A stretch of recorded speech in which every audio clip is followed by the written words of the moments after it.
When we cannot see, we are forced to grope in the dark. The cathode ray tube gives sight to electronics. Cathode ray tubes come in many forms: large ones, small ones, all sizes in between. Some are round, some are square, some have unusual shapes. These are the eyes of radar. This is the tuning eye of a radio receiver. This is the picture tube or kinescope of a television set. This is the indicator tube of a precision laboratory oscilloscope. These are the windows to electronics. All are cathode ray tubes. All work on the same principle. A beam of electrons traces a pattern of light on a fluorescent screen. It is fairly easy to move this electron beam. A magnet will bend it. A voltage applied to an element inside the tube will deflect the beam. The electrons in the beam travel at almost the speed of light. Because they have no inertia, they can be moved either slowly or at a very rapid rate.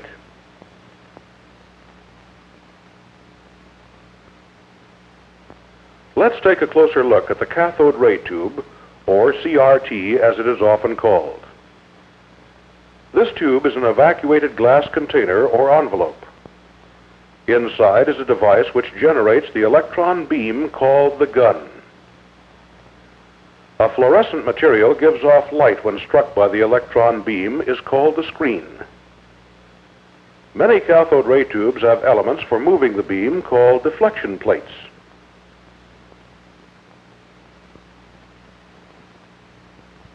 The gun consists of 3 or more elements. Its heart is the oxide-coated cathode.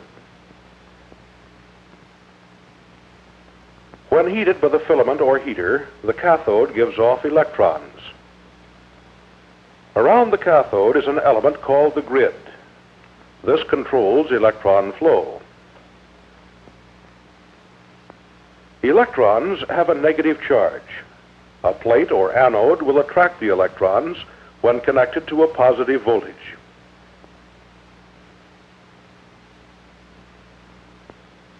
All of the electrons do not strike the anode. Some of them continue on through a hole or aperture in the plate and become the beam current. Since only part of the electrons go through this opening, the beam current is always less than the total cathode current. It is the beam current that produces the light on the screen. All the rest is wasted. The designer of the tube tries to get as high a ratio of beam current to cathode current as possible. Extra elements in the gun focus the electrons into a sharp spot as they hit the screen. These elements are called focusing electrodes. In a television picture tube, the beam often is focused and almost always deflected by a magnetic field from a coil around the neck of the tube. This is called magnetic deflection. Magnetic deflection works well enough in a TV set, but it can't give the wide range of deflection speeds needed in a precision cathode ray oscilloscope. CRTs used in an oscilloscope have special deflection elements or plates inside the tube. These plates provide what is called electrostatic deflection. A voltage on one set of plates will move the beam up and down. A voltage on the other plates will move it back and forth. In many high voltage tubes, you'll find a metallized layer over the fluorescent phosphor. This layer, like a mirror, reflects most of the phosphor's light forward toward the viewer, increasing the brightness and the contrast. This metallized layer keeps charges from building up on the screen, charges which might distort the pattern of light. Here we have a complete cathode ray tube. A gun assembly consisting of a heater, a cathode which gives off electrons, and a grid to control the flow, focusing electrodes, an anode with an aperture that lets the beam current pass on to the fluorescent screen, vertical deflecting plates, an interplate shield, and the horizontal deflecting plates.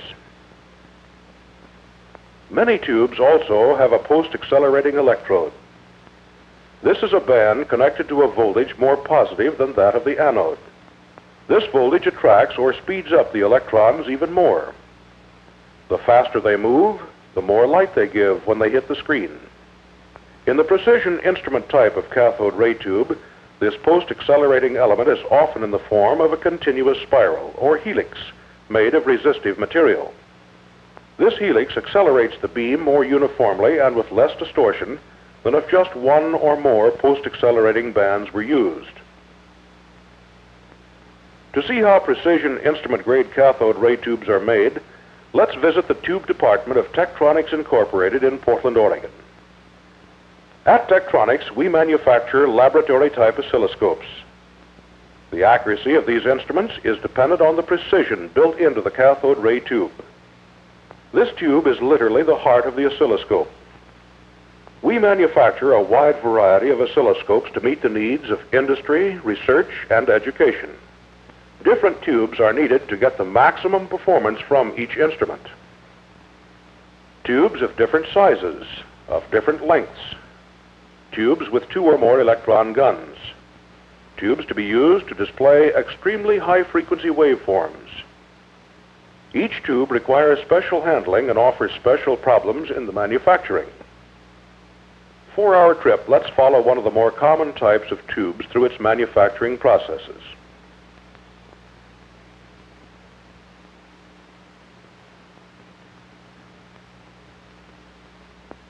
The precision, the performance, and even the life of the cathode ray tube is dependent on the quality of the components which go into its construction and upon the care and accuracy of their assembly. Most of the gun parts are made of stainless steel or of nickel. This material is carefully inspected. It comes to us as flat strips or as wire. The wrong thickness, improper alloys, or certain impurities could cause trouble in the finished tube. The metal is drawn, it is punched, or it is bent to form the various parts.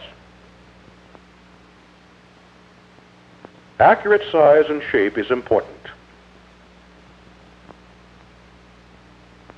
To remove the rough edges of the newly formed parts, we burnish them by tumbling in a soap solution together with small stones.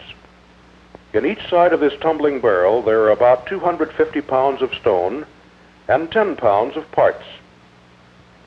All of them, even the smallest wires and parts, are tumbled and burnished. This operation relieves the stresses and strains within the formed parts. Assembly of the electron gun gets underway with the welding of the support wires and tabs to the metal parts.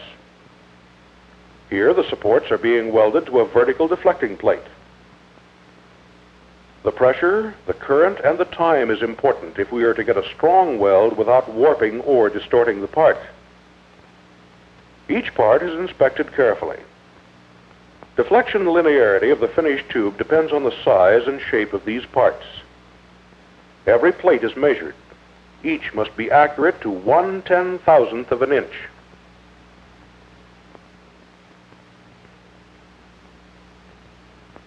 This machine is doing what used to be a hand operation, spot welding the support wires to the grid cup.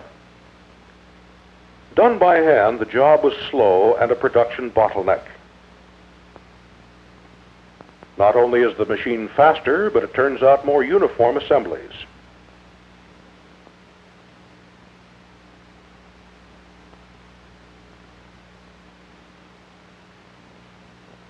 Here the supports are being welded to a split type of focusing anode.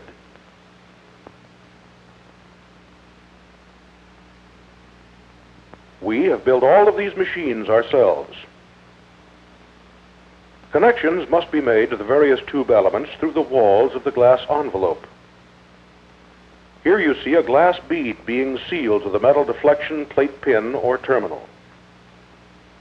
The glass is completely fused to the metal. The pin is made of a special alloy which expands at exactly the same rate as the glass.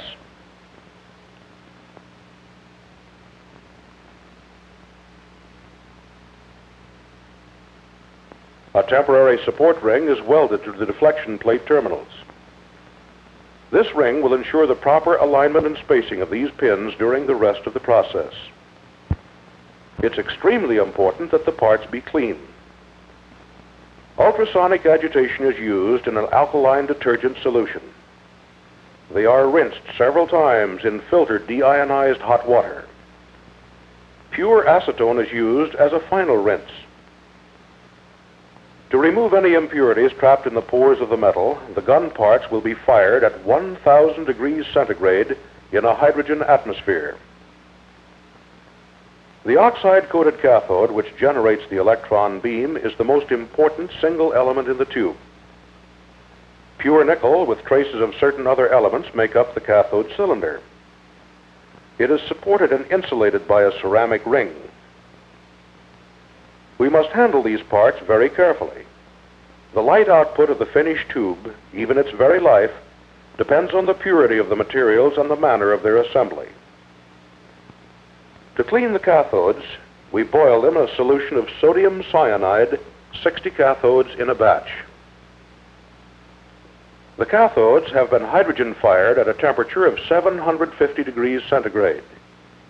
This has taken a total time of 12 hours. They are stored in glass jars with a drying agent to make sure that they stay clean and dry until ready for further processing. The basic materials used in the cathode coating are barium, strontium, and calcium carbonates. These carbonates will be converted to oxides during the later processing. Traces of magnesium, aluminum, zirconium, or silicon in the nickel will activate the cathode coating. 24 cathodes are placed behind the small holes in this disc. Magnetic agitation is used in the spray gun to keep the material in suspension. Nitrogen at 20 pounds pressure sprays the material. Building up the proper coat takes about 30 revolutions of the disc. On every other revolution, the flow of material is cut off so the coating may dry. Thickness of the coating is important. It may not be less than 24 ten-thousandths of an inch thick, or more than 29 ten-thousandths. We check the thickness and apply additional coats if needed. Each cathode is checked to assure that it has a uniform coating. Any loose material is brushed away with a fine sable hair brush.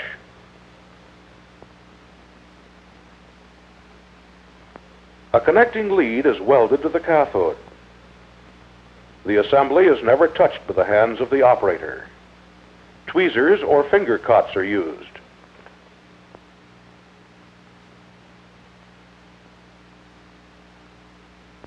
The cathode is assembled in the grid cup. A spacer assures proper separation.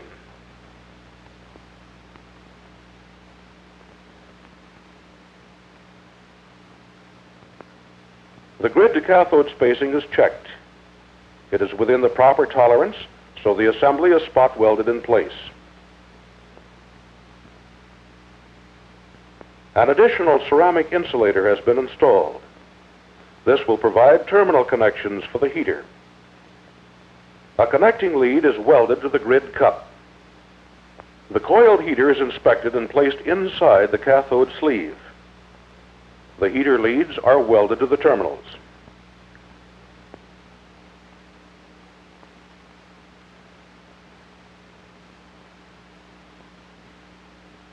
Permanent, accurate alignment of the gun parts is best assured by fusing them into 4 glass rods. Pyrex glass gives the best dimensional stability, but because it's such a good insulator, it tends to pick up electrostatic charges which sometimes distort the trace. To overcome this problem, we lightly coat the Pyrex glass with lead oxide. During the process that follows, a microscopic layer of lead glass is formed on the outside of the rods. Charges do not build up on this treated glass. The gun parts are placed in a jig. Accurately ground spacers are placed between the various parts to assure their alignment.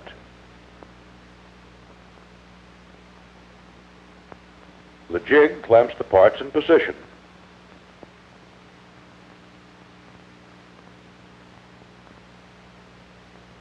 4 of the prepared glass rods have been placed in this machine.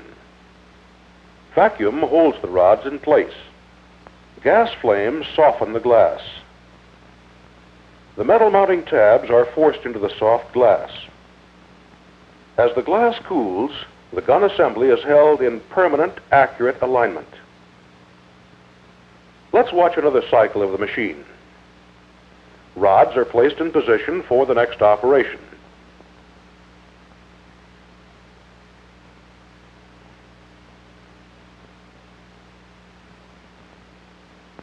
This machine, which fuses all 4 rods at once, places much less strain on the assembly than the older method, which fired only 1 rod at a time.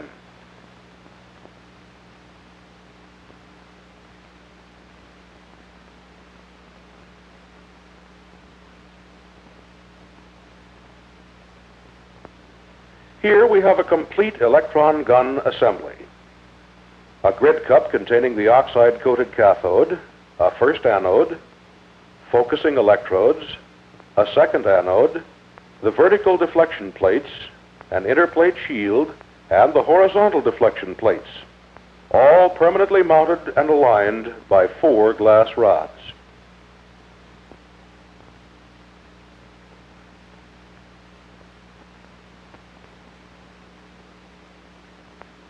Proper alignment and spacing of the gun parts is assured by checking on an optical comparator. An enlarged image of the assembly is projected on the screen. It is easy to check the dimensions within a fraction of a thousandth of an inch.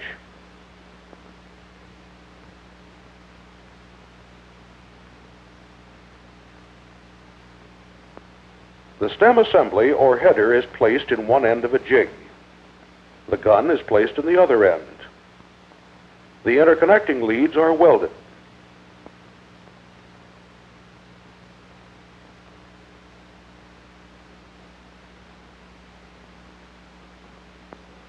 Interconnecting wires, tabs, and shields are welded into position.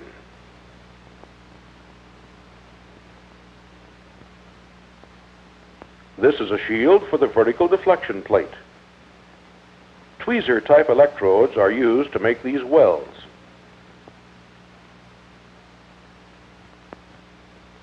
A pre-cut length of glass tubing is placed over the gun assembly. We are now ready to seal this to the stem. This is an automatic sealing machine. Flames preheat the glass. Hotter flames soften the glass. The glass of the neck and the glass stem are fused together.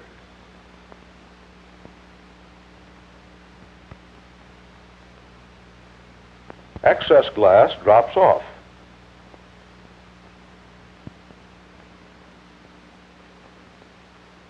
This completes the seal.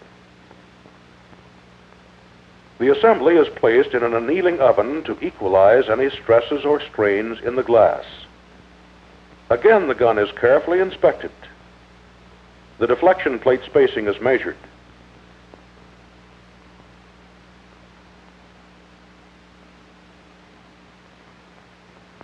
And now the terminal assembly is welded to the deflection plate leads. A cardboard shield prevents metal from being splattered on the plates. This completes the work on the electron gun assembly.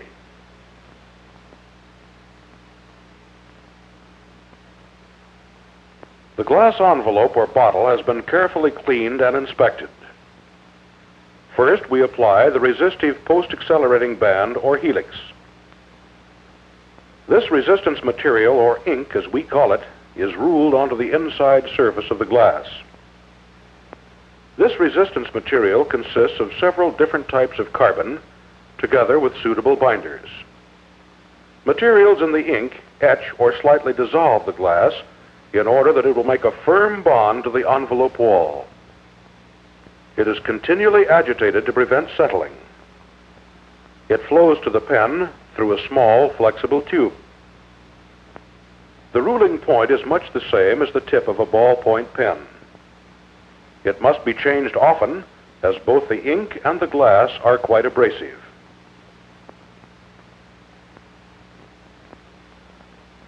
We must have a constant surface speed at the point of ruling if we wish to get a uniform resistance coating. The diameter of the envelope varies from one end to the other, so we must change the machine speed as the winding progresses.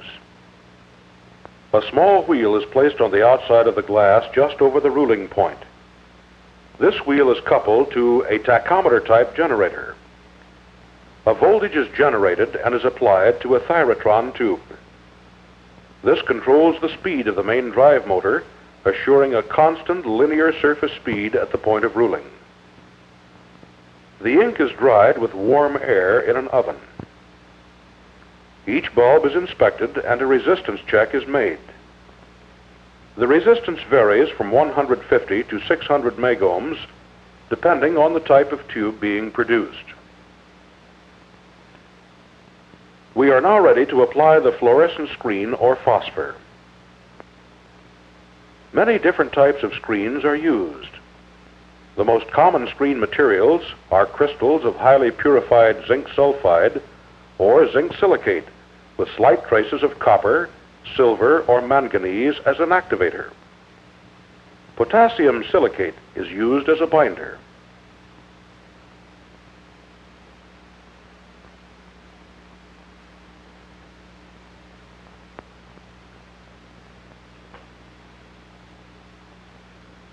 A solution of deionized water and barium acetate is poured into the bottle.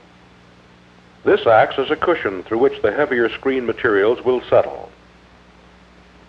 In 1 hour's time, the screen material is settled as a uniform layer onto the faceplate.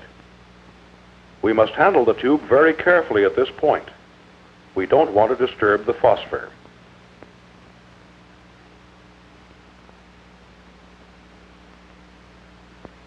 The bottles are gently tipped and the excess liquid is poured off.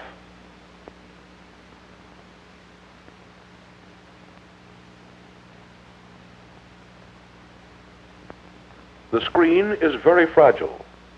It must be dried before any further work is done on the bottle. It is dried as it travels on the conveyor. A careful inspection to locate any flaws in the screen. We are now ready to apply the metallizing layer. It is not practical to apply it directly to the phosphor. This would produce a rough, non-uniform coating.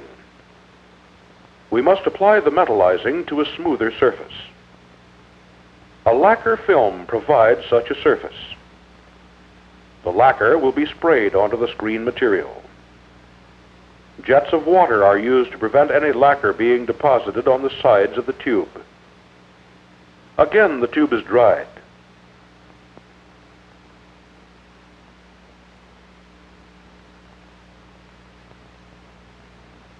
We will now deposit an extremely thin layer of aluminum on top of the lacquer film. This is the tungsten heater, which will vaporize a pellet of pure aluminum. A shield is placed around the heater to limit the spread of the metal vapors. The tube envelope is inverted over the heater unit. Plastic shields are placed in position. Vacuum pumps quickly remove most of the air or gas within the tube. A sensing coil with high-frequency energy connected to a meter will monitor the thickness of the metal film as it is being deposited. The temperature of the tungsten heater is increased. The aluminum is vaporized and immediately is deposited on the cool face of the tube. Here we have produced an accurately controlled metal film only a few microns thick. A solution of graphite particles called DAG is painted on the interior of the envelope to make contact with the resistive helix and the connecting terminals. The lacquer has accomplished its purpose, so now it must be removed. We cannot permit it to remain in the finished tube. It will be oxidized or burned out during further processing, leaving the metal film in direct contact with the phosphor. The final step in the preparation of the glass bottle or envelope is the baking or burning out of the lacquer and all volatile materials. The traveling oven heats the tubes to 420 degrees centigrade, almost their melting point. Then they are slowly cooled to anneal the glass. We are now ready for the final step in the assembly of the tubes. The gun unit is joined to the glass envelope. This is an automatic sealing machine or vertical sealer. The neck containing the gun assembly is clamped in position. The glass envelope is accurately aligned. Flames preheat the glass at the point of the seal.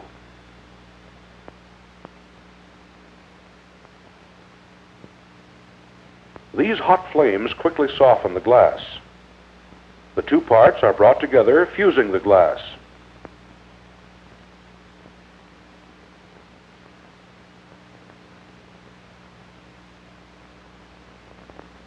The glass is annealed at a lower heat to relieve any stress. The assembly is complete.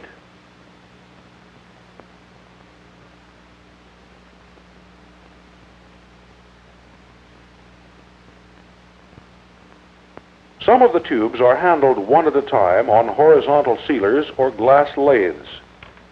The gun is clamped in the chuck on one end of the lathe. The bottle or envelope is aligned to the other chuck.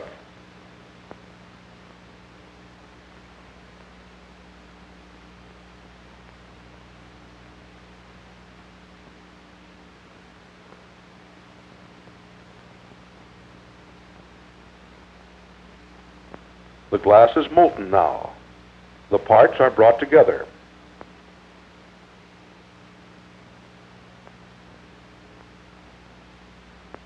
The seal is permitted to cool slowly. A high degree of operator skill is needed in sealing these tubes.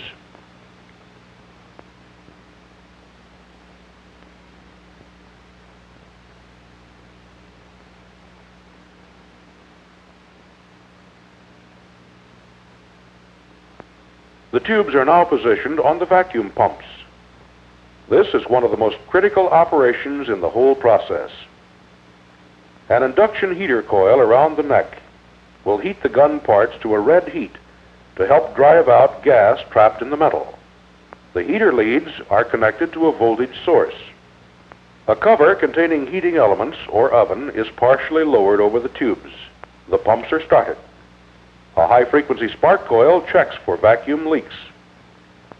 The oven surrounding the tubes heats the glass to almost its melting point to help drive off gas. Each pump station consists of a mechanical pump, an oil diffusion pump, and a charcoal cold trap. Most early failures of cathode ray tubes can be traced to a slight amount of gas remaining within the tube, which destroys the active oxide coating on the cathode. Extra care and extended bumping time will assure maximum tube life. After the ultimate vacuum of about 10 to the -7th millimeters of mercury has been reached, an extra heating element around the glass stem softens the glass and pinches off the seal where the tube is joined to the pumps. The work is almost finished. A few more operations are needed to complete the manufacturing of a precision cathode ray tube. The base is coated with cement and the leads are installed. The leads are trimmed and soldered. A heating unit cures the cement. Any residual magnetism is removed by passing the tube through a high alternating current field. The alignment of the faceplate is checked. The manufacturing process is finished. The tube is complete, but it still will not operate. First, the cathode must be activated. This is done by operating the heater at a high voltage for a short time and drawing current from the other elements. A precision product starts with careful engineering to high standards. To build such a product requires a combination of quality ingredients assembled with care and accuracy. Careful inspection during each step helps assure precision. No step is more important than the final testing. Every tube is instrument checked. It is checked under the actual conditions of operation. It must meet the exacting standards set by the designer. Uniform high quality can only be assured by rejecting and destroying any tube which does not meet these standards. The manufacturing operation has been performed with care. The materials used were the best obtainable. The tubes have passed each exacting test. They are now ready to operate, but it's still possible that some defect in processing or material may show up during extended use. Sample tubes from each batch are placed on an accelerated life test. These tubes will be operated until they fail at currents and voltages much higher than expected during normal use. A chart is kept on each tube, and readings are recorded at regular intervals. Any defect remaining in the tube will show up under this operation. Any early failure of the sample tubes during the test will be reason for the rejection of the entire batch. A lot of planning and a great deal of work has gone into the manufacturing of these tubes. It is with pride that we install this precision cathode ray tube in an oscilloscope bearing the Tektronix label.